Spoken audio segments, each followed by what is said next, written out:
Hello, I'm Hayden Rogers, and this is an Appendices episode to Episode 4, Kill My Setting, about the steampunk subgenre and its impact on fantasy storytelling.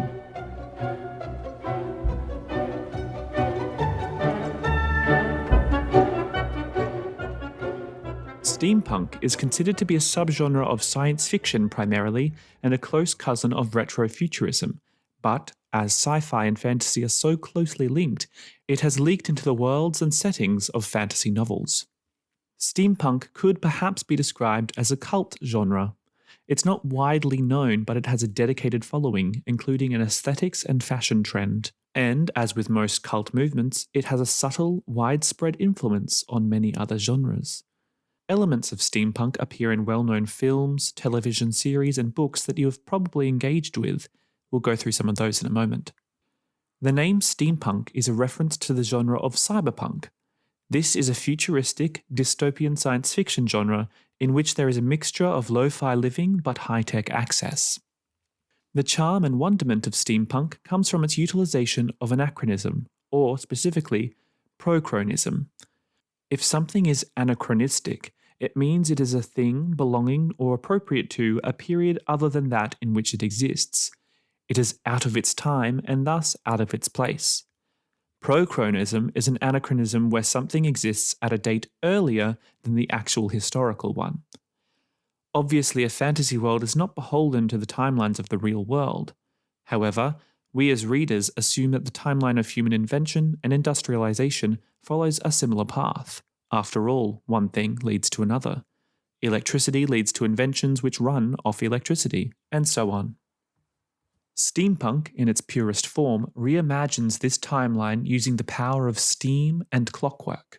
It is a genre populated with flying machines, robots, trains, automobiles, and all manner of other devices that run off steam or spring power. In particular, it imagines a past where, in a time where electricity is not widely accessible or perhaps not accessible at all, steam power has allowed for an early industrial boom.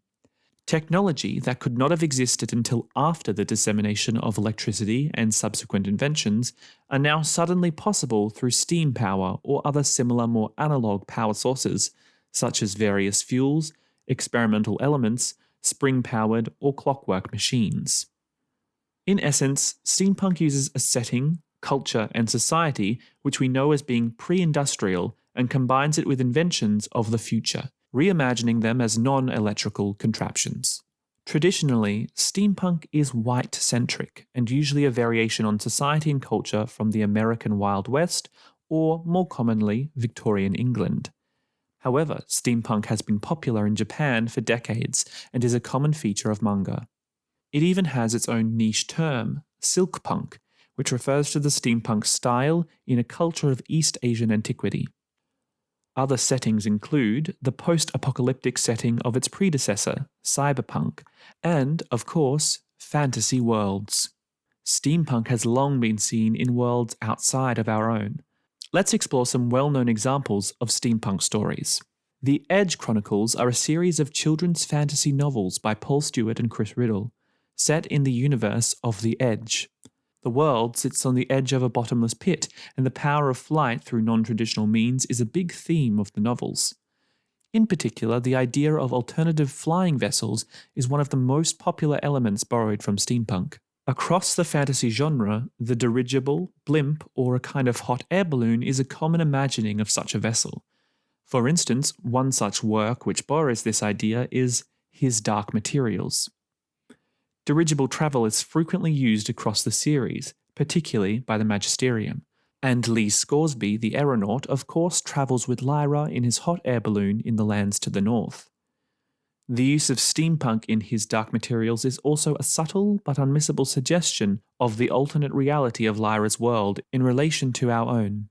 Steampunk already represents a reimagined version of our own history, so it naturally indicates the otherworldly nature of this Oxford. Disney has also made a few films which use steampunk as a reference point. Atlantis, The Lost Empire, and Treasure Planet draw on steampunk aesthetics in their art direction. Both have ties to historical British periods.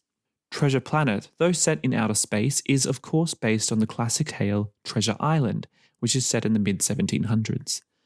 In order to combine the original seafaring adventure with futuristic space travel, a steampunk feeling style was developed, though the technology was powered by futuristic energy such as advanced solar power.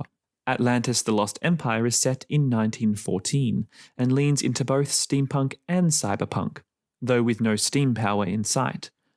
Firstly, the expedition to Atlantis travels in Jules Verne-inspired submersibles, and upon arriving at Atlantis, the once technologically advanced civilization is now living in lo-fi conditions but have access to high-tech systems and machines.